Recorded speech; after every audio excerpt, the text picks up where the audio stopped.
Hi friends, welcome back to my channel. ఈరోజు అయితే జన అండి ఫిష్ ఎగ్స్తో కర్రీ ఎలా చేస్తారో నేను చూపిస్తాను. ఇది నెల్లూరు స్పెషల్ అండి. చేపల పులుసులో ఈ గుడ్లు కూడా ఉడకబెట్టుకొని వేసుకుంటారు.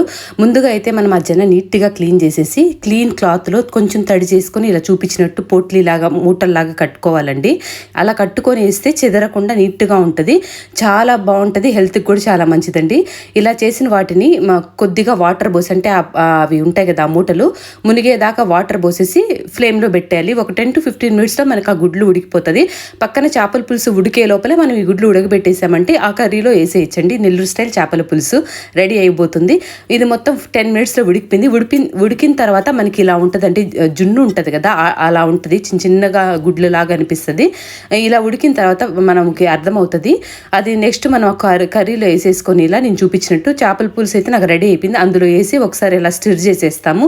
స్పూను గరిటెలు పెట్టకుండా జస్ట్ ఇలా చూపించినట్టు చేసుకుంటే చాలా టేస్టీగా